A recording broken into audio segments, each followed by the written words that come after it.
Good evening. You're watching the news tonight, your daily roundup of all that has happened across India and the world. I'm Ishan Russell, and these are the headlines that we're tracking this evening.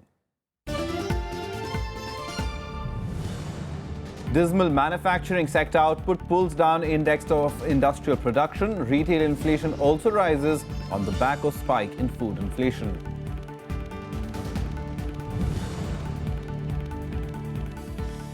Jallikattu put on hold once again by the Supreme Court. Politicos and organisers cry foul. CM Jayalalitha asks Prime Minister to promulgate ordinance.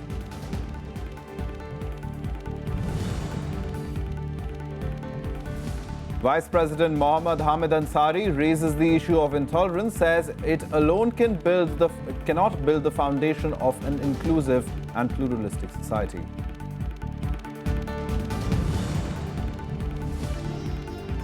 Russian president calls for a new constitution for Syria for lasting peace, also cites regional differences as a major hindrance.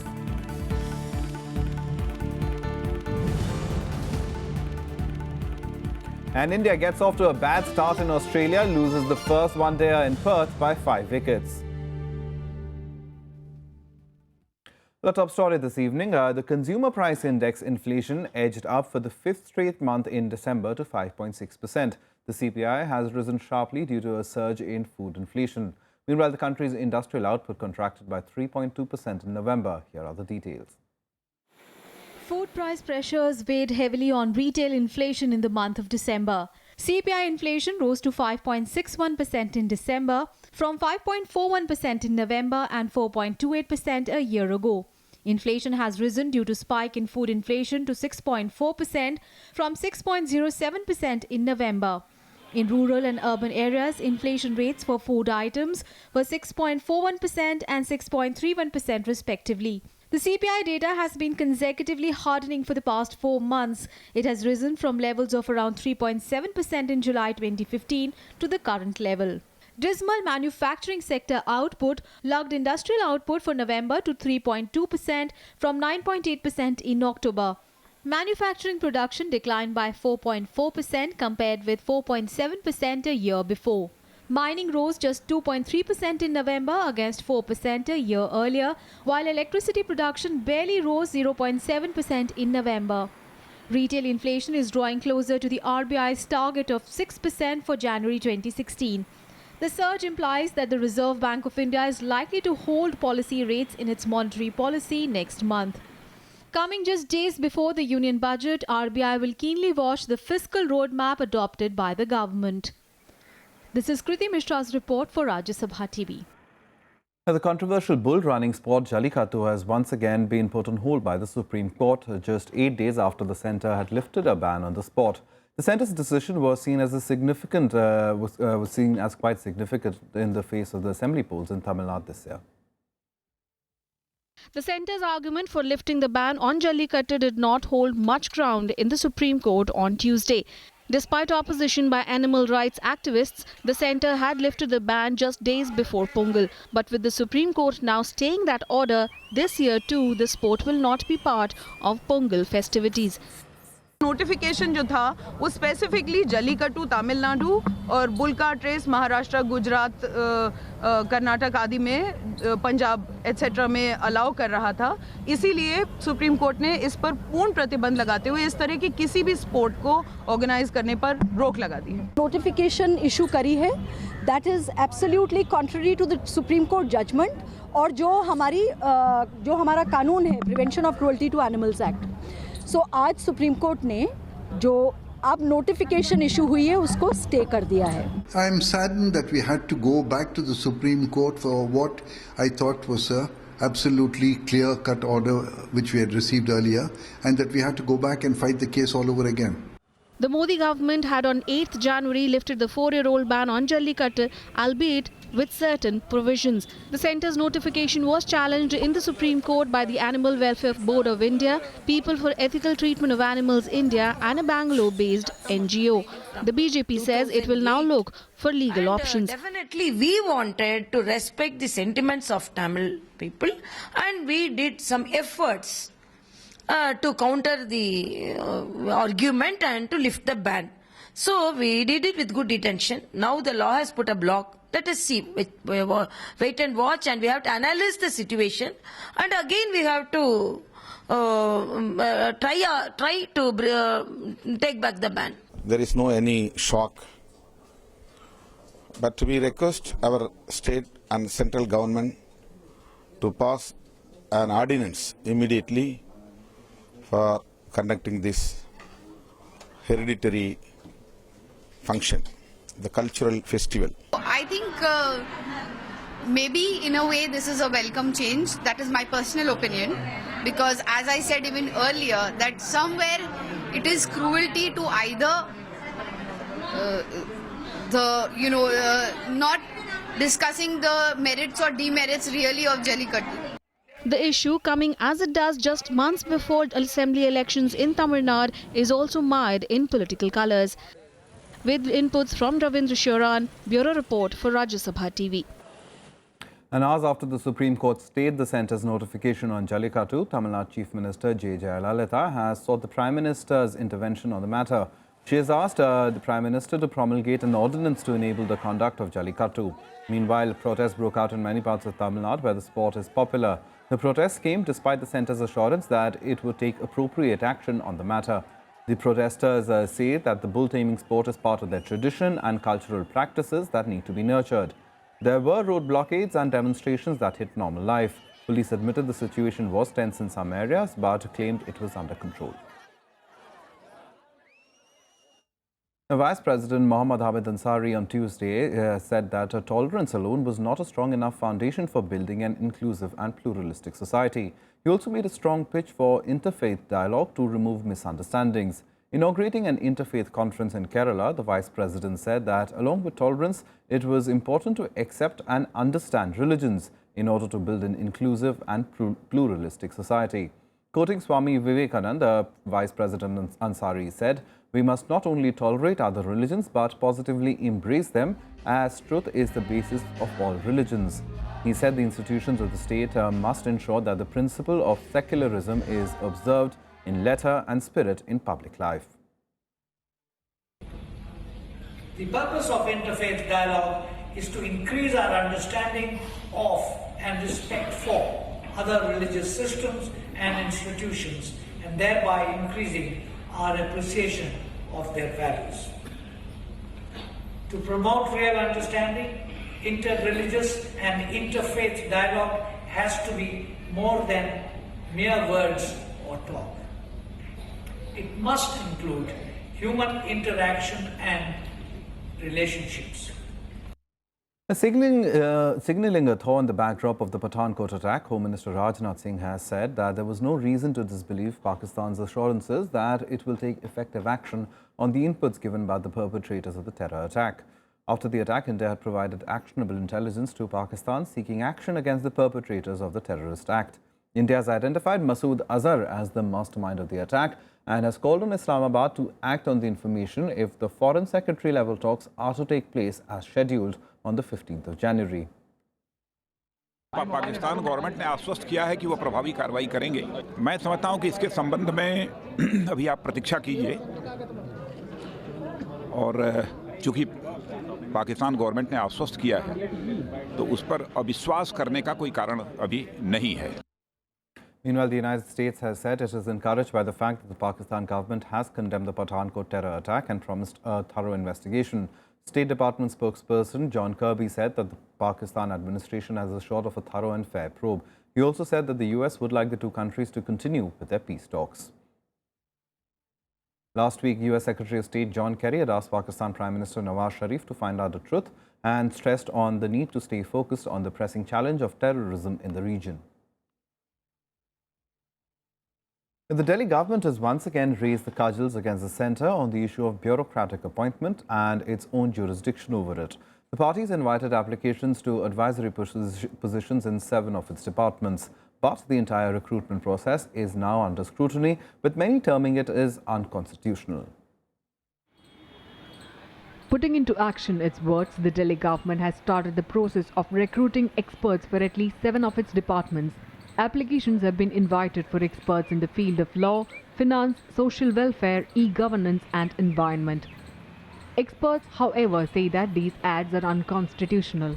कानून टूटेंगे अगर आप इस तरीके की भर्तियां backdoor से करके अगर आप ये समझते हैं कि इनको गवर्नमेंट फंक्शंस दी जा सकती हैं। वैसे भी गवर्नमेंट फंक्शंस इस तरीके से आप नॉन गवर्नमेंट सर्वेंट्स को नहीं दे सकते हैं क्योंकि सीक्रेसी भी होती है गवर्नमेंट फाइल्स की। This step has drawn sharp reactions from political parties. ऐसे कार्रवाई रहेगा ये तो ऑल इंडिया एडमिनिस्ट्रेटिव सर्विस को, इंडियन फॉरेन सर्विस को, इंडियन पुलिस सर्विस और हर सर्विसेज को चैलेंज करने वाली बात है। The state government's decision in the midst of a bitter battle between the Delhi government and the bureaucracy, specifically officers of the Danix cadre, who had also gone on a day-long strike last month over a tussle on jurisdiction and bureaucratic appointments. Bureau Report, Rajya Sabha TV. Time now to take a look at what else has made news around the country in Nationwide. Tamil Nadu Chief Minister Jayalalitha today launched 126 e-Seva centres across Chennai through a video conferencing facility from the Secretariat. Various government services like the payment of property tax, birth or death certificates can be availed from these centres. The centres would also accept cash payment of electricity bills. The services were set up at a cost of 1.95 crore rupees. The BSE Sensex and the NSE Nifty fell for the second day today on account of selling in frontline blue chip stocks, taking cues from Asian markets. Investors also remained cautious ahead of RIP data for December and CPI inflation data that was released a short while ago. Sensex closed 143 points down at 24,682, while the Nifty settled 53 points lower at 7,510.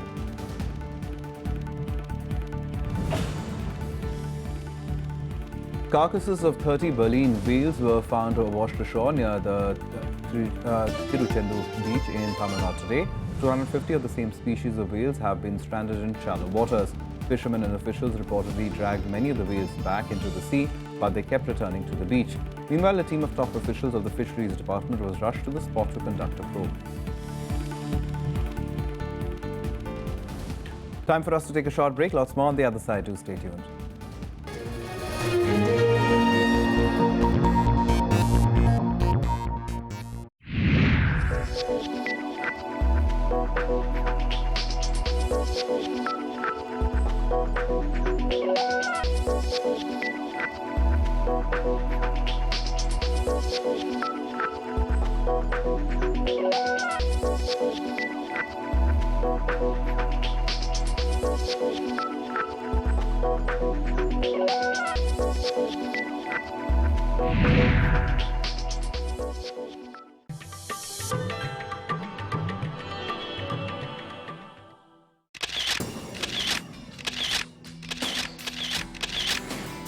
The splendid, grand and massive neo-Buddhist copper dome of the Rashtrapati Bhavan. It gets its influence from stupa at Sanchi.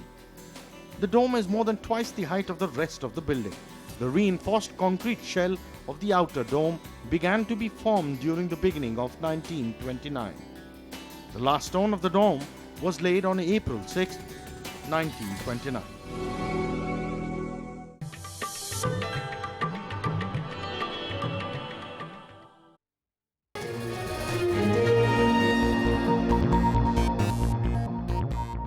Welcome back. You're watching the news tonight. Now, Foreign Minister Sushma Swaraj met Syrian Deputy Prime Minister and Minister for Foreign Affairs Walid al-Muallim in Delhi today to discuss a host of bilateral issues besides the situation in Syria. The visit assumes significance in view of fresh initiatives taken by the United Nations to bring peace to the war-torn country. More than 3 lakh people have been killed in the past 4 years in Syria and 7 million have fled to other countries. India so far refused to join any side in the Syrian conflict, but has shown a keen interest in the state affairs of the country. Prime Minister Modi held detailed talks with Russian President Vladimir Putin on the growing threat of the Islamic State during his visit to Moscow. Now, echoing calls for a political solution in Syria, Russian President Vladimir Putin said working on a new constitution for the war-ravaged country is the first step towards peace. Putin acknowledged that the task was likely to be difficult, but that it was not unattainable. In an interview to a German paper Bild, Putin said a constitutional reform must be followed by early presidential and parliamentary elections. But he saw the regional differences of Saudi Arabia and Iran as a major hindrance. Meanwhile, Iran and Syria have vowed cooperation to combat terrorism and organized crime in the region. Iranian Interior Minister exchanged views with senior Syrian officials on his two-day visit to Syria. Нужно двигаться по направлению конституционной реформы. Это сложный процесс, конечно. А затем на базе этой новой конституции провести досрочные выборы и президента, и парламента. Только сам сирийский народ должен определить, кто, как будет управлять страной. Он не стремится к уничтожению собственного населения. After the United Nations received credible reports of people dying of starvation in Syria, evacuation calls have increased to save the town of Madaya. The UNSC is holding a special meeting to discuss the matter as aid trickles into the rebel-held town. The political tug-of-war continues in Syria, with parties oblivious to the dire situation on the ground. With thousands trapped in the crossfire and many in urgent need of medical treatment, the United Nations Security Council held a meeting to discuss the crisis, mainly in the rebel-held town of Madaya. Credible reports of people dying of starvation there has raised alarm. Humanitarian coordinator Yaqub El-Hilo, you may have heard this earlier, that whilst he was at the hospital in Madaya, he saw that around 400 people have been identified who must be evacuated immediately. We must seek to do this and put the arrangements in place as soon as at all possible for medical treatment, or they are in grave peril of losing their lives and dying with either the causes being from malnutrition or for complications for other medical reasons. Well, we need full access, and that's what we agreed on in the ISSG meeting in New York and the UN Security Council. And we're raising it with all parties right now. We're pressing for it very hard. It has to happen. The town has been under government siege for months. 4 trucks loaded with food and medical aid arrived on Monday, the first to be allowed into Madaya since mid-October. Aid was also delivered to 2 other towns, Foa and Kefraya, besieged by rebel forces in the northern province of Idlib. ليش نسبة الوفيات يوميا في مدينة مضايا بتاعت الجو؟ يوميا شخص لشخصين على الأقل بسبب نقص التغذية وعدم تناول الطعام الدولي. في 200 أو 300 حالة إدمان بشكل يومي. But these steps are trivial compared to the plight of the residents. A few locals were given permission to leave, but there are hundreds awaiting immediate evacuation. أحرار الشام وجبهة النصرة وهدول عندهم أكل بس ما بيطعموا حدا. نحن دبرنا حنا نجيب الحشا إيش ناكلها. أنا ملتهب الكبد معه وبدي أطلع معي التقرير الطبي بدي طلعه. لا في أدوية لا في دكاترة ما في شيء. صار له 3 أيام مستيرون معلق بإيده. The blockade of Madaya has become a focal point for Syrian opposition leaders who are boycotting the talks with the Syrian regime later this month until this and all other sieges are lifted. Bureau Report, Rajya Sabha TV. Now, with Myanmar preparing for a transition of power this month, the outgoing government has kicked off a union peace conference today, hoping to end insurgency in the country. President Thein Sein and Nobel Peace Laureate Aung San Suu Kyi spoke during opening ceremonies, with Suu Kyi saying she was ready to take responsibility for the peace process. Myanmar's outgoing government is making an attempt to build peace ahead of the transition of power to Aung San Suu Kyi's National Democratic Party. It is the biggest gathering of political leaders in the country since its independence in 1948. The opening day of 5-day Union Peace Conference was attended by Myanmar's President Thein Sein and Nobel Peace Laureate Aung San Suu Kyi. 700 representatives from the government, military, political parties and 8 armed groups who signed a ceasefire agreement early in October also joined them.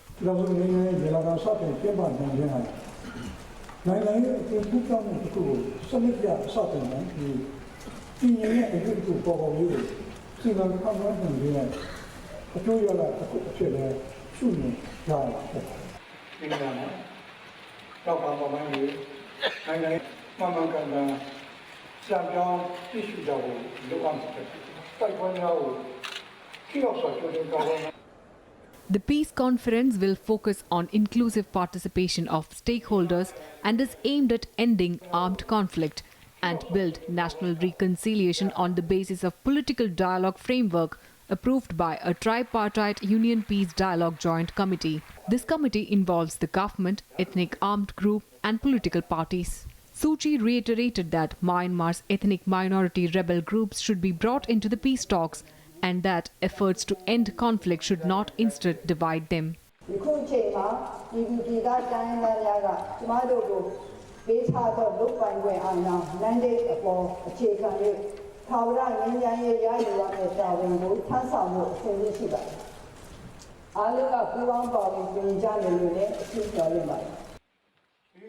Early in October 2015, Thein Sein had signed a nationwide ceasefire agreement, but 7 out of 15 rebel groups had declined to sign it.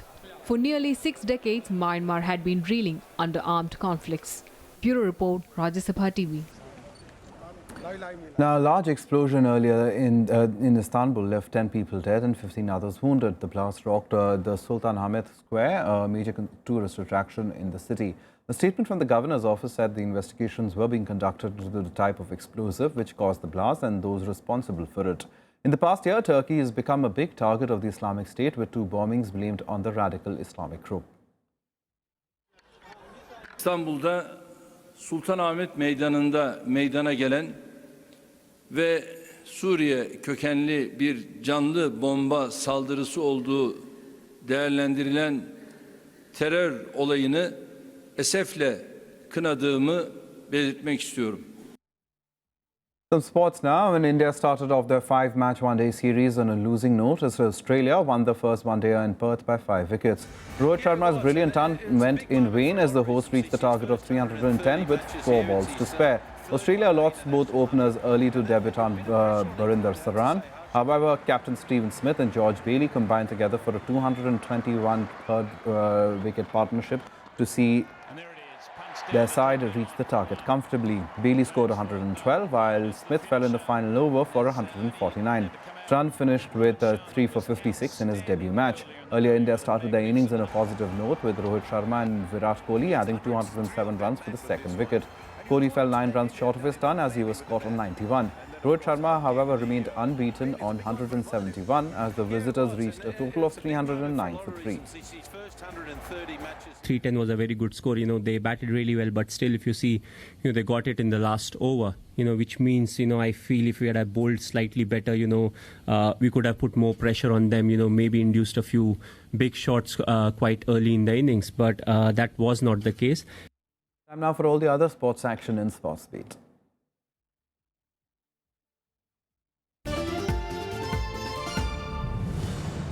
The world #1 duo Sania Mirza and Martina Hingis extended their winning streak to 27 matches after winning the opening round of the Sydney International. The Indo-Swiss pair eased past Anastasia Rodionova and Arina Rodionova 6-2, 6-3 to reach the quarters.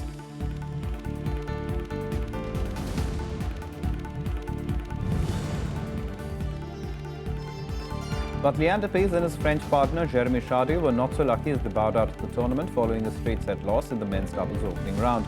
The pair lost 4-6, 4-6 to Brazilian and Canadian third seeds Marcelo Melo and Daniel Lester.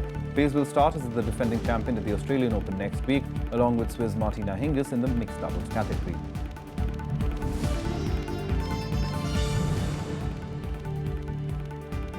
Barcelona and Argentine forward Lionel Messi has won the Ballon d'Or award for the world's best player for a record 5th time. The 28-year-old Argentine beat Real Madrid forward Cristiano Ronaldo and teammate Neymar for the award.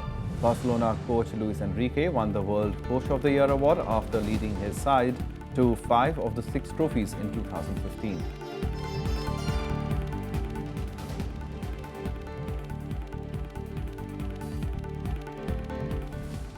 Well, that's the news tonight. Good night.